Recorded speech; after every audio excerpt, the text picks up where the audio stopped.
Welcome, everybody. My name's Gary Fortney, and this is The Trend.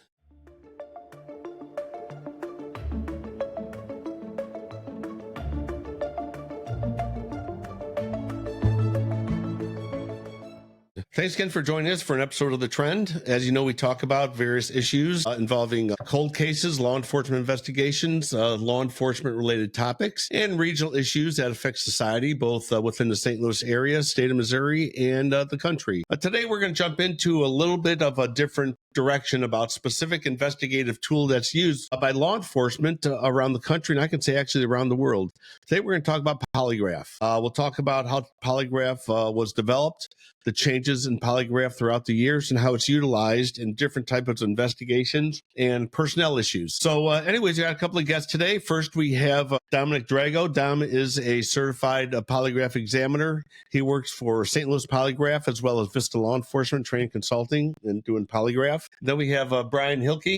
Brian is a certified polygraph examiner. I'm going to talk about more of the certifications here in a minute. Brian and Dominic both own St. Louis Polygraph, and they both do polygraphs for Vista Law Enforcement Training Consulting. So I'm glad to have both of them here. They are both experts in their field. They both have the necessary certifications and training to conduct polygraph in a variety of different areas. I am familiar with polygraph. I have had polygraphs before during my career as a law enforcement officer, only for background investigation purposes, not for anything criminal. But anyways, I'm very familiar. First polygraph I took was in 1979.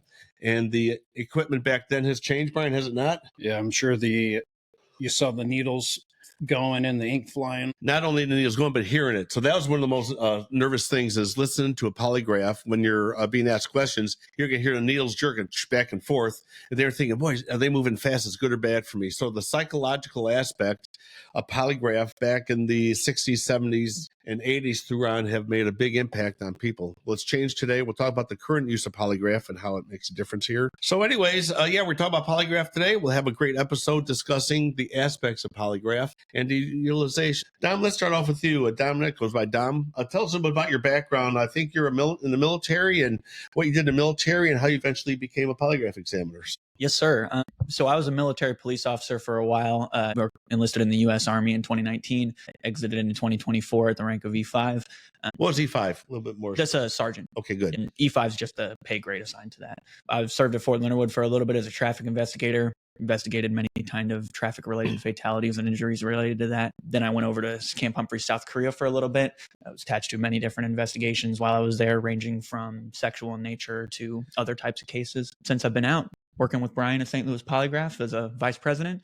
And like you said, a firearms instructor, taser, Axon, ASP, and OC instructor as well. Excellent. So let's talk about your training real quick. Brian and I discussed when you got out of the military about what you could do maybe for Vista and move over to the polygraph aspect. So Brian, he just couldn't become a polygraph examiner, right? You and I talked about he'd have to be specially trained, right? Yeah. So when he approached me and was kind of discussing like, hey, where do I see myself going? I had recently just thought about purchasing St. Louis Polygraph from Derek Piasecki, who's a retired sergeant from St. Louis or St. Charles City PD. And I knew that I was going to need to bring somebody on to help me with the volume. And that's when I kind of asked him, I said, hey, what do you think about being a polygraph examiner? And because I knew he had taken interest in wanting to do interviews, and he was always watching things on YouTube when it came to detectives doing interviews and polygraphs and things like that. So I knew he had an interest in it. Well, let's talk about your role a little bit, Brian. And I'm going to talk about why Dom came on, how Dom's related to you. You were doing polygraphs at the same time. You're working for Vista Law Enforcement Training, doing training, business operations. Because Brian, when he started with Vista Law Enforcement Training, Brian first attended one of our classes in an anthropology class. And then I was approached by somebody else who worked with Brian, but maybe Brian worked for the company. So we brought Brian on as an instructor, and Brian ascended in the company, which one of the best decisions I've made in my business career. Brian eventually became a coordinator, then a vice president of training, and moved up to vice president. Now Brian is actually president of the company, and he's currently vice president of Vista Law Enforcement Training. But Brian got so busy. Explain how I don't want to say overwhelmed, Brian, but I could tell the strain of you doing too much at one time. Yeah. So when you talk about teaching, you talk about running the business, and then at the time before I'd purchased St. Louis Polygraph with Dominic, I was actually an employee with Derek. So that takes a lot of time, just doing the polygraphs, having to write the reports. So I would definitely say I was starting to get to the point where I was kind of hitting my limit. And I know you noticed that as well. Yeah, I could. And then I think we even talked to you about bringing Dominic as part of the podcast. How's Dominic related to you? So he is my son-in-law. He is married to my middle daughter, Katerina.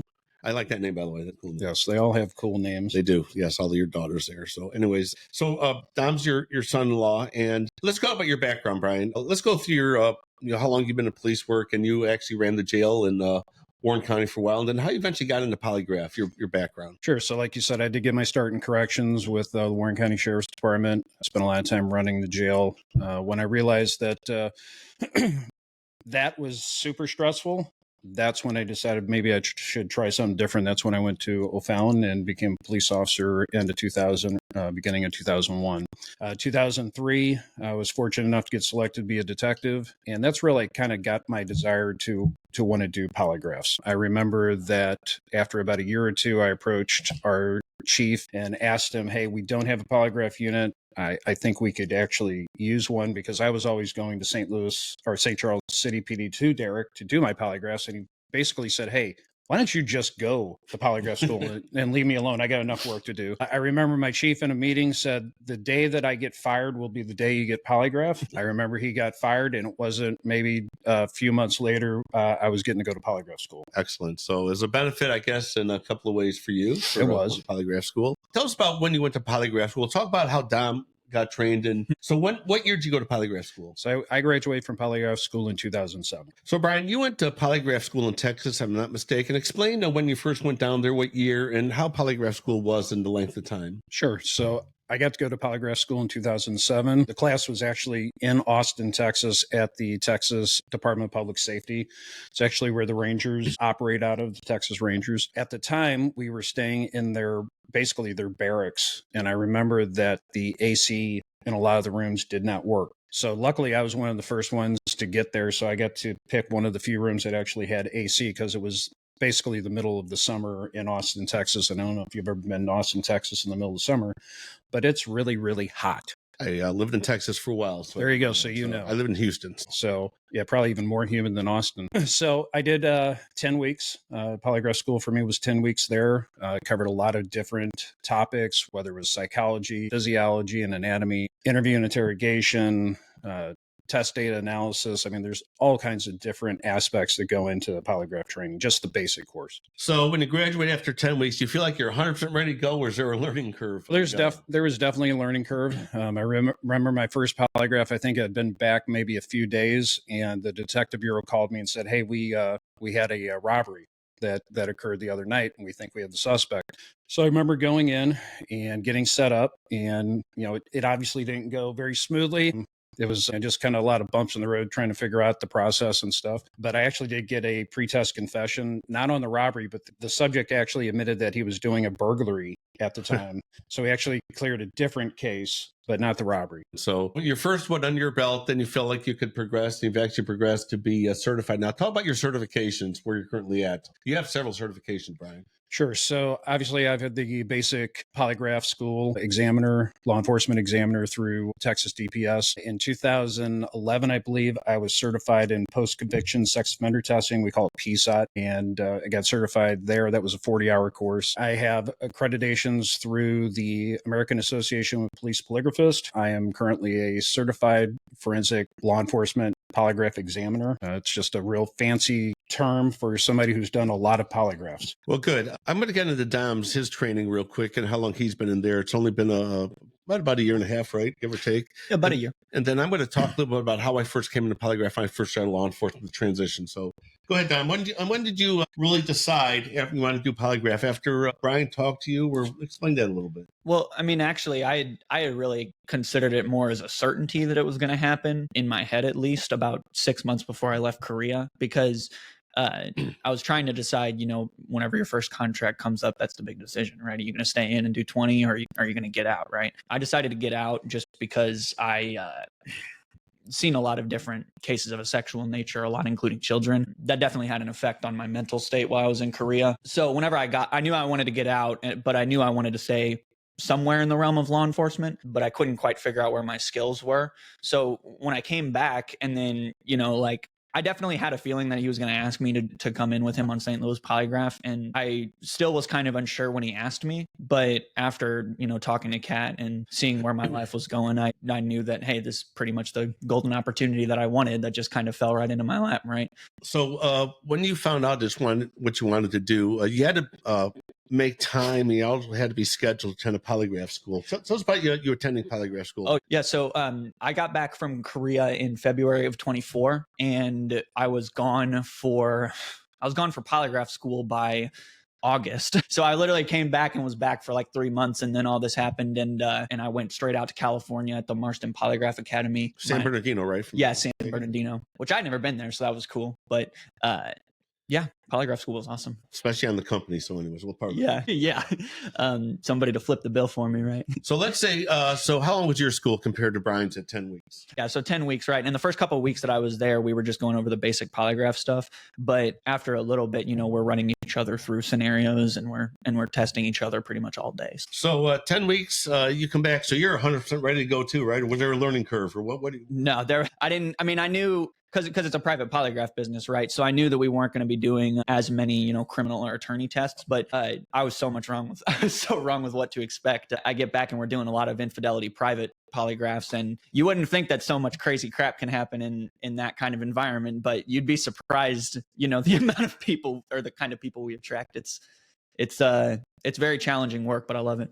That makes it interesting, and also it's part of the business. Yeah. Income coming in. So a lot of that is a big part of the polygraph. We'll talk about that as we go a little bit more into like what kind of tests you do. When I got hired, again, I took a polygraph. I've had several polygraphs in my life for background checks and stuff for where I work. And again, the archaic style of the machines back then, it had ink, it had needles that went back and forth. It still measured the physiological parts. But Brian, explain the 4 parts of the physiological measurements that are part of polygraph. Sure. So the polygraph is really looking for changes in different areas of the body. And what we look for is changes in respiration, which is conducted and measured by the pneumotubes. We have the sweat gland activity, which is measured by the EDA, is what we call it. Let me back up a little bit. Pneumotubes. Yeah. I do not like the looks of pneumotubes. I hate the way the rubber tubes. Reminds me of a creepy thing when I was like 5 years old.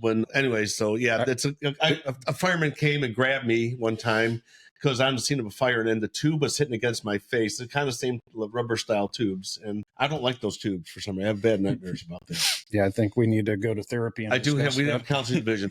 We do have a counseling division. So the pneumotubes are rubber tubes around your chest, and then talk about the galvanic skin response. Yes. So the electrodermal activity sensor is basically 2 metal plates. We can also use like EKG stickers, pads if needed. Those usually go on the fingertips. And then we have the blood pressure cuff, which measures changes in heart rate and blood flow. So 4 measurements. In my college class, I always tell people they put electrodes in your head to measure your brain waves, and some believe me, so that's actually not true. So again, so we got respirations, heart rate, blood pressure, and then the galvanic skin response, which is your fingers to check your sweat glands, basically. And that's the 4 measurements.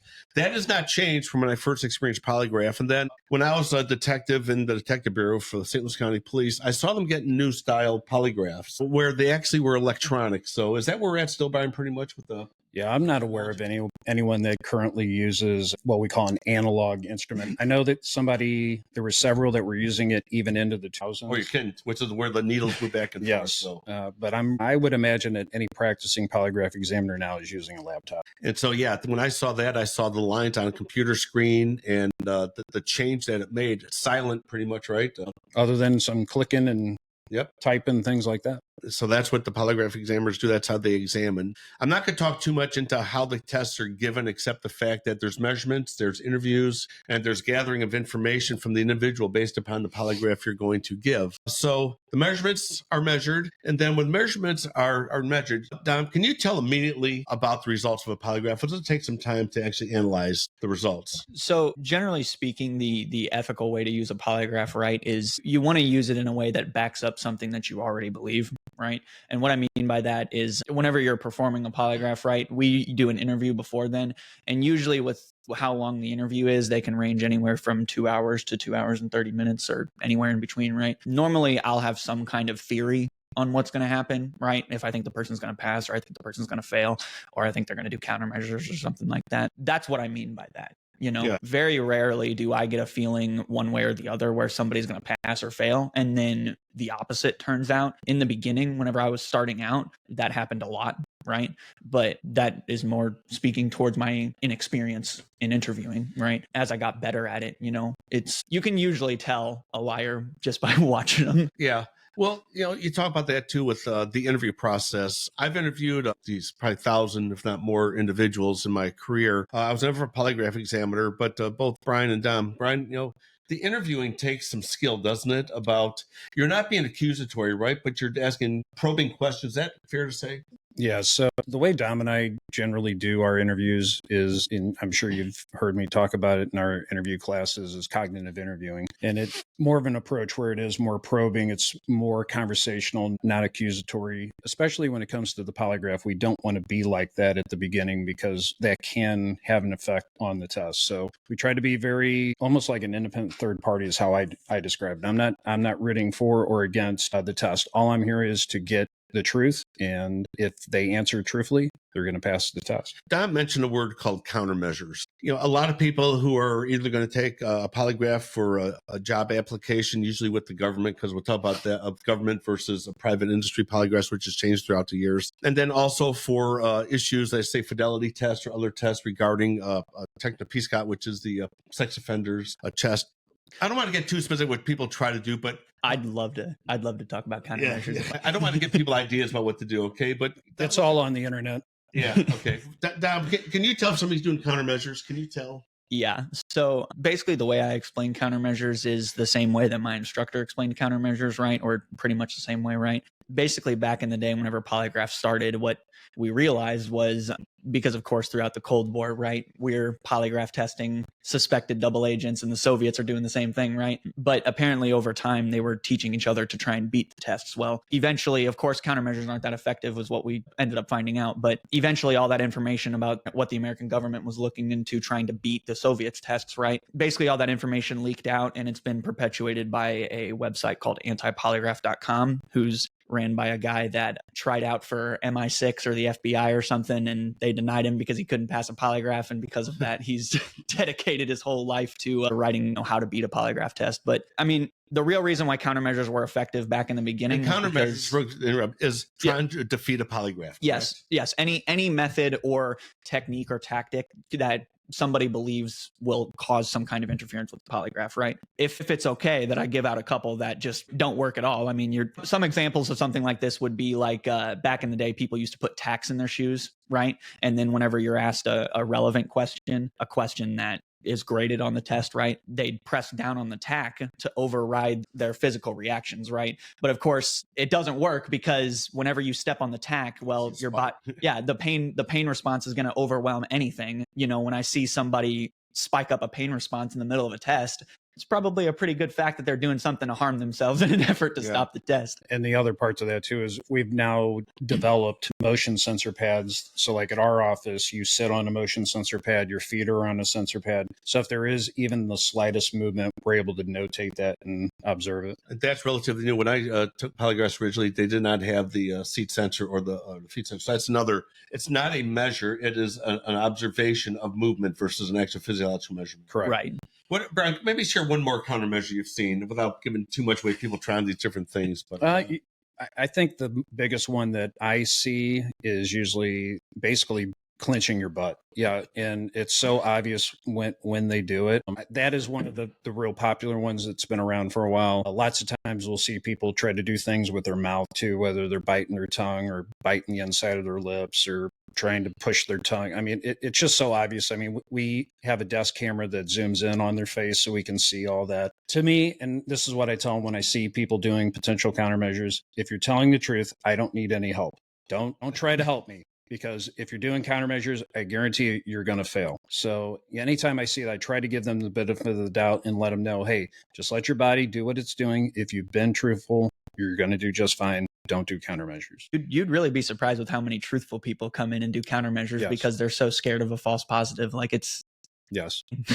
The only thing I'm going to mention about this real quick is I don't want to get too much into the psychological part, but the interviews are done in front of the machine, correct? It's an instrument. Yeah. Okay, so here we go. Okay, so Brian and I have some very interesting opinions about this, all right? An instrument actually requires skill to operate. A machine just does it on its own. All right, do I feel like an idiot right now? All right, so let me go a little bit more. You do it in front of the instrument, correct? We do the polygraph with the instrument? You do the interview in front of the instrument. Yes. And I'm going to let the audience think about why that is. Why is there the interview in front of all the instrument and the different devices are placed on your body? So just use your imagination why it's done in that respect. All right. So anyways, so let's talk about the legalities of polygraph. When I first started in police work, I was a burglary detective in 1983. And if there was thefts from stores or thefts or type of investigations, the actual business could require an employee to take polygraph.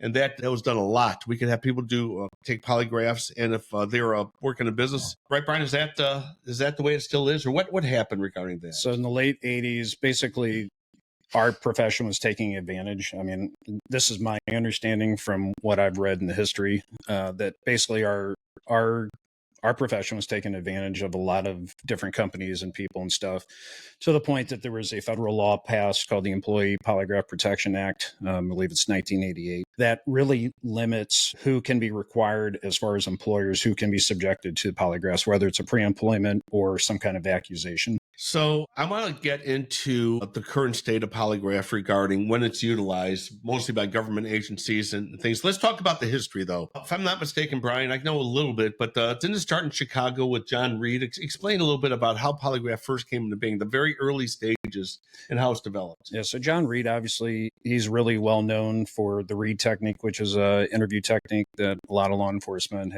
have been to or attend. A lot of people don't know he was actually a polygraph examiner. Actually, him, Marston, who Dom mentioned earlier as far as Marston Polygraph School, he was also, for a little side note, Dom, what did he create? He's a Wonder Woman man. He created Wonder Woman and gave her the lasso of truth, right? Correct. Yeah. Yes. The lasso of truth is supposed to represent the pneumo tubes, actually. Just so I don't like those pneumo tubes. I guess you don't like her lasso either. I don't like her lasso. You can take that lasso and anyways, go ahead. And really, the polygraph in certain states have actually been around for hundreds of years. All the different measurements, whether it's the respiration, whether it's the galvanic skin response, EDA now, that is what we call it, the blood pressure, all those were basically developed by different people throughout history. And eventually, people like Marston and John Reed were the ones that actually kind of put it all together, where they were measuring all these multiple channels. Marston's actually very famous for the Lindbergh kidnapping. He did the polygraph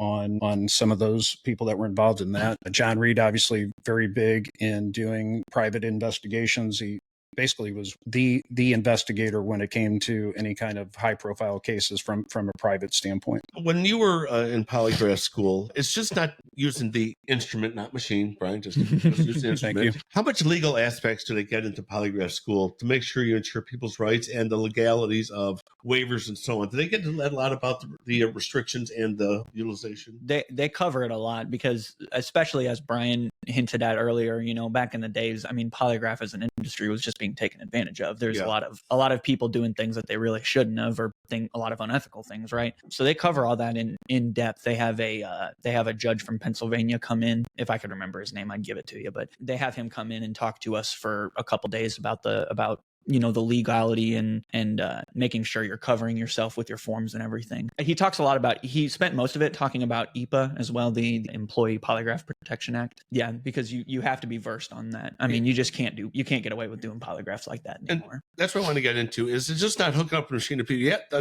people have certain rights. They have certain knowledge they have to know about. And as being professional polygraph examiners, as you both are, you ensure that people's rights are protected, both in the public environment as well as private. So let's talk about the public utilization of polygraphs for government jobs. I know my department, St. Louis County Police, my old department, they still require polygraph for background investigations. Brian, as part of this law enforcement training, our company, I can say our company because we still own it together along with our spouses, you do background investigations, right, for a lot of law enforcement agencies. Explain like what ones that actually do want polygraph part of it? And why do they want polygraph part of the background investigation? Sure. Really, the polygraph is basically a check for the background investigation. So anytime a polygraph is done, it's really just a piece of the investigative process. It's not the end all be all. It's not one and done. It's just another aspect that can be utilized in any kind of investigation. Backgrounds, usually we wait for the majority of the background investigation to be done before we even do the polygraph.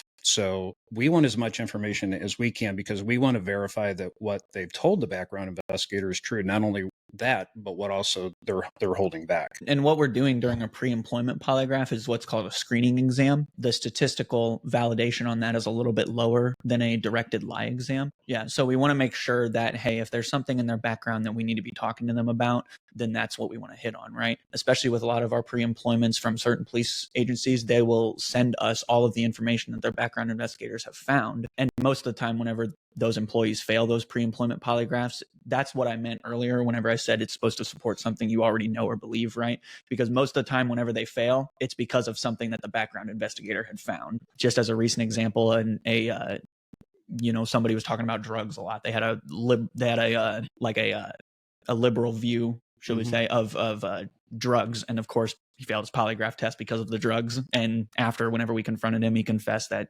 he's using cocaine that day. Yeah. You know, what's interesting is the backgrounds that are done. Again, Vista Law Enforcement Training does do backgrounds for numerous law enforcement agencies and other entities, which is really good for our company for business-wise, but also it's all in-house, which means the background investigations are done. When it comes down to certain computer databases through the government, that's still done by the local law enforcement agency. But our company has access to a lot of background investigation services. We also have a counseling, entity that branched off from Vista, where they do the psychological, Brian? Do they? Yeah, so that's just something they started doing, was the psychological evaluation for new hires. So a lot of individuals in law enforcement, they look for an agency that does not require polygraph. You guys agree with that, Brian? You ever see that happen? Applicants that tried, in fact, trying to get hired that way, they don't have polygraph. Yeah, in fact, I think I just ran across that. Actually, we had a background from one of our agencies that contract with us. I think once he found out that he was going to have to take a polygraph, he quickly withdrew his application. I've seen that quite often. Actually, I've seen it twice in the last month, where I had one that he was scheduled the next day, and he called me the day before and said, I think I'm just going to stay where I'm at. And he was working at an agency that did not require a polygraph. So I don't know if that's the reason why. You can only suspect. There's another, I don't want to say machine. I don't want to say device. I'm going to let you guys decide. It's called CVSA. All right.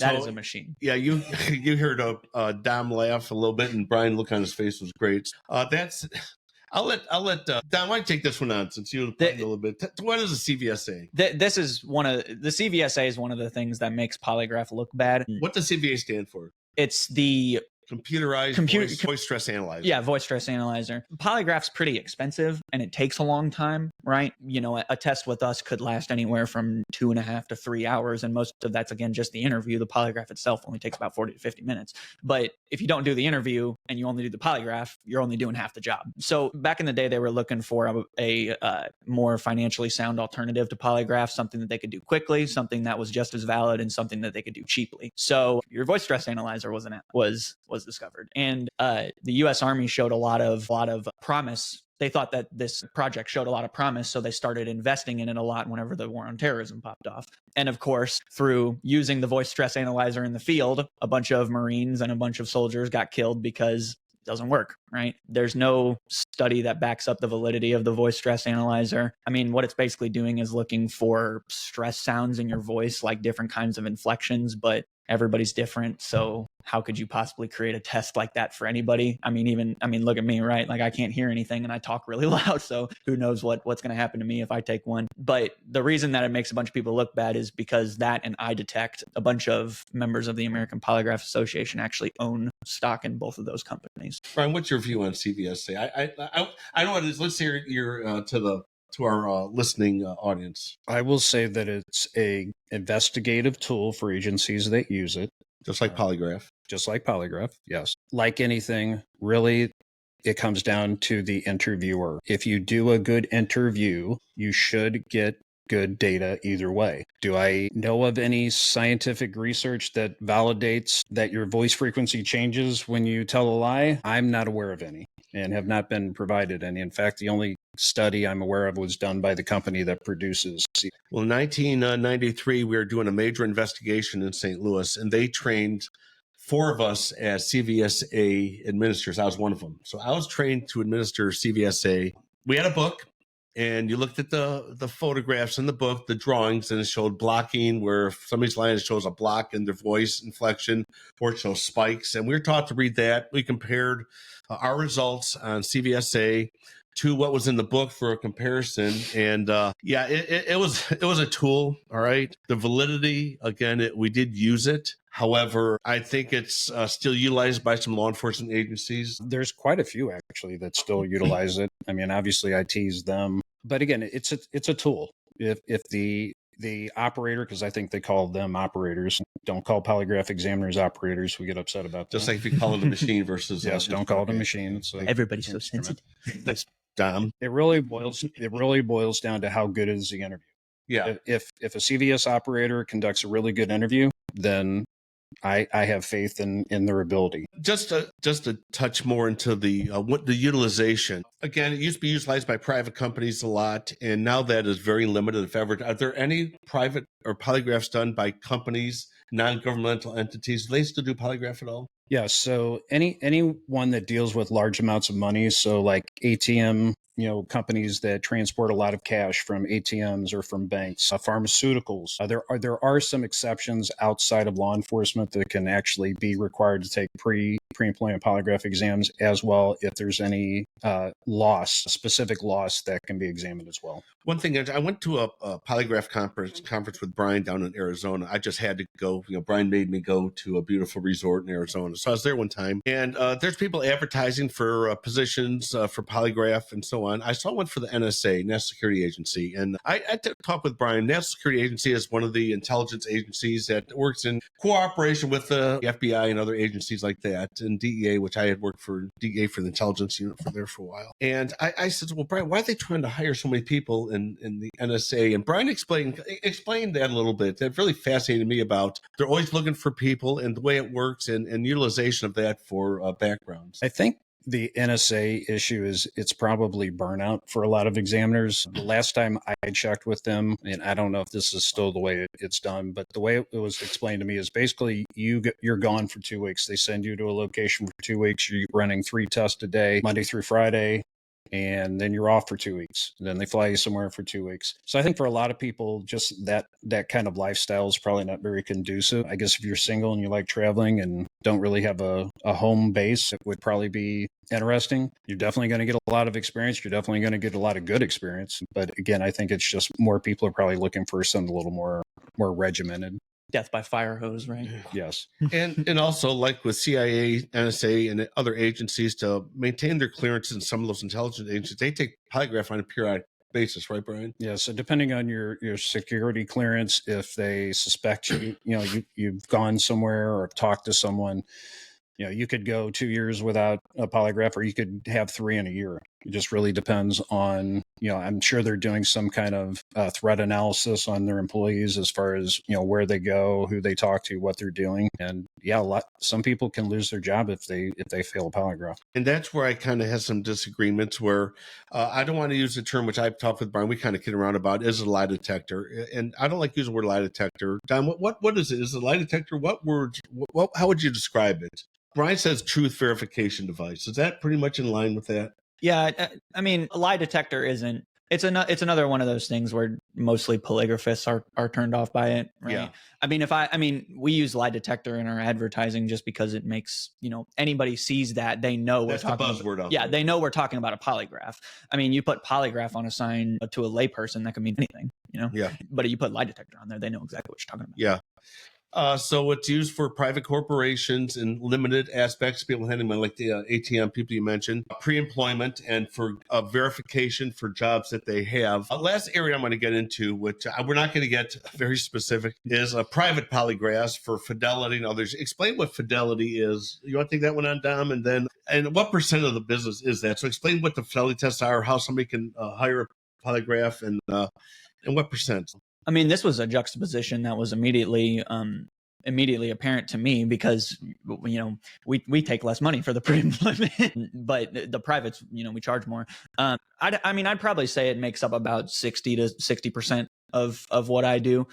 The pre-employments kind of come and go on a seasonal basis, right? I mean, we were talking about this all through January and December because we didn't have a single pre-employment for most of that time. And that's just because the fiscal year had ended, right? They're waiting for their new budgets to come up. The infidelities really just keep, you know, I mean, the pre-employments keep the door open, but the infidelities are where the money's at. Explain what that means, fidelity and infidelity. Explain how that works. So it's really just for cheating spouses, right? We also don't have to be a spouse. Can private people do it? Like for boyfriend, girlfriend? Yeah. We've done a couple tests on couples instead, or people that just for one reason or another aren't getting married, right? But they've chosen to spend their lives together. I honestly think the infidelity stuff is where it's at in terms of interest challenge, you know, because think about the type of scenario a person's got to be in to even be in a room with us, right?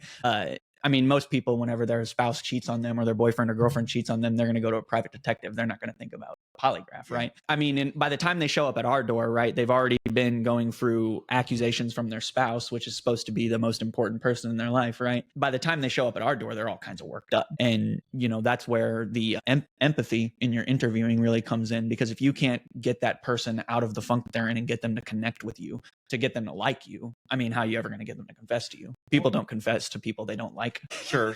Let me talk a little bit too about the privacy. And Brian, they both maintain private files that nobody sees. You know, own Vista with Brian, I don't see that. It's not my part, and it's all privately. So anytime somebody has polygraph, be it pre-employment, fidelity, or anything, nobody sees those files but Brian or Dominic, and they do discuss the results with the person who took the polygraph. So privacy is number one. We talk about that, Brian. It's very important, but you don't share what goes on. You said there's very interesting things that go on because one spouse will take it, then the other will, right? So how's that trade-off there a little bit? Yeah, so sometimes we'll have where both couples, each in the relationship will want to test, whether it's boyfriend, girlfriend, boyfriend, husband, wife, husband.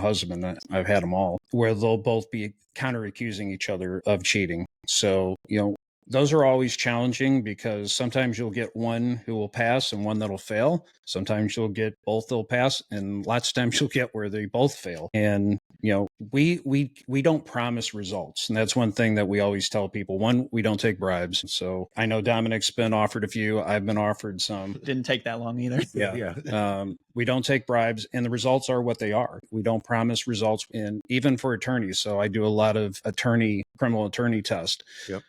Every time a different attorney calls me and says, hey, I want you to do a polygraph, one of the first discussions I have with them is, just so you know, you can't buy a result. It's going to be what it is. It's either they're going to tell the truth or they're not. And I think most attorneys appreciate that, especially when they try to take that to, say, the prosecutor to try to either get charges dismissed or at least open up some discussion as far as a plea. And I like that too, because that maintains the integrity not only of Dominic and Brian themselves as persons and as professionals, but our companies too, because we got a couple of companies involved here. We have Vista Law Enforcement Training, St. Louis Polygraph. We have Trend Media also. We don't want anything to go out through Trend Media and a Trend podcast. That could be inaccurate. So the integrity of the individuals who do polygraph is so important. And a little bit different episode, but I want people to get an idea of what goes on here. And again, utilizing polygraph, it is a tool, but it's also an important part of all aspects that come about. And the professionalism I have seen by both Dominic and Brian, both in all aspects of three companies that we referenced earlier, as well as the stopgaps from